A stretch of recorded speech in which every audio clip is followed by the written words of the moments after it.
The University of Cape Town has declared today a day of mourning and activism against gender-based violence. This in honor of slain student Uyinene Mkhwetjana. The first-year UCT student was attacked allegedly by a post office employee who the state says has confessed to the killing. The man also pointed out a place in Khayelitsha where he'd kept her body. Residents in Khayelitsha last night set fire to a house believed to belong to the suspect, but a spokesperson for the firefighters said the crew left without performing their duties because they were confronted by a volatile crowd and feared for their lives. And the court has ruled the identity of the accused may not be revealed. Academics and students from UCT are expected to gather outside Parliament today to picket against gender-based violence. And it's where we head off to now. Vanessa Apuna is live for us outside Parliament where this picket is taking place. And Vanessa, look, I guess there's an existential angst of women, and it's real and it's palpable. Yes, good morning to you indeed. The angst that you're talking about among women, but not just women, all segments of society really, is palpable, at least outside Parliament today, where UCT students, staff, as well as civil society organisations and also high school learners from Cape Town High School have come together this morning as part of this picket planned by UCT. Also, of course, a day of action really, a day of remembering Uyinene Mkhwetjana, who was brutally killed, sexually assaulted, and behind me you'll see various banners calling for government intervention.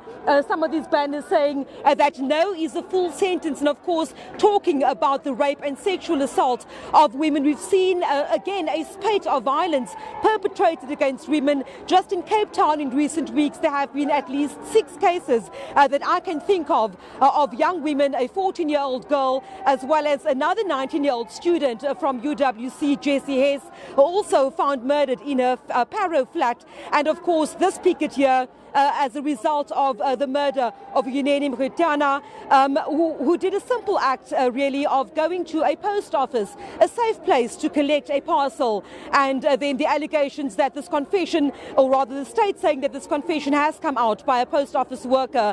And behind me, if I can just show you, students from UCT, one of them, Emily Shea, has also joined this picket. Emily, good morning to you. You are a student at UCT. We're seeing people coming out in the numbers, this picket growing minute by minute, and we're talking about the fact that people are coming together to say no to gender-based violence. Why have you decided to take part in this picket here at Parliament today? This is my message. This is also my message. I don't know what the government needs to see. I don't know what's gonna snap. Her poster says they'll only wake up when the last woman is standing. They'll have no more women to blame. Finally, they'll have to blame men for it. This month has been atrocious. It's been Women's Month, and it's been absolutely atrocious. Crime is spiking. What does the government need to see?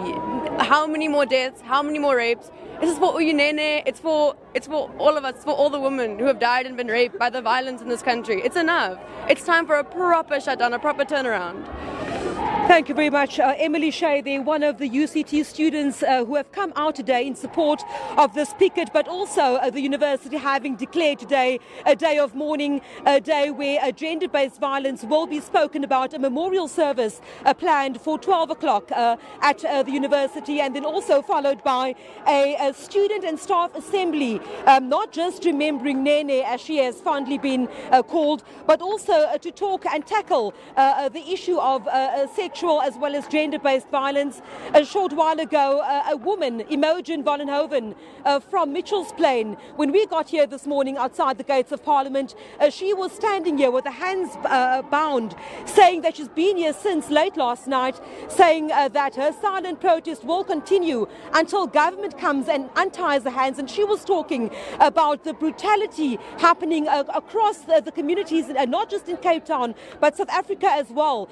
She made reference to the alleged rape of a 1.5-year-old baby in Mitchell's Plain not too long ago. And she was saying that enough is enough, and that is what we're hearing, not just from the women that have come out here today, but also a sizable number of men, young men, students, as well as learners, staff from across the campus community, but also just bystanders coming to this corner here outside Parliament, of course, Plain and Ruland Streets, where the police have cordoned off these roads leading off to the spot right here in front of Parliament.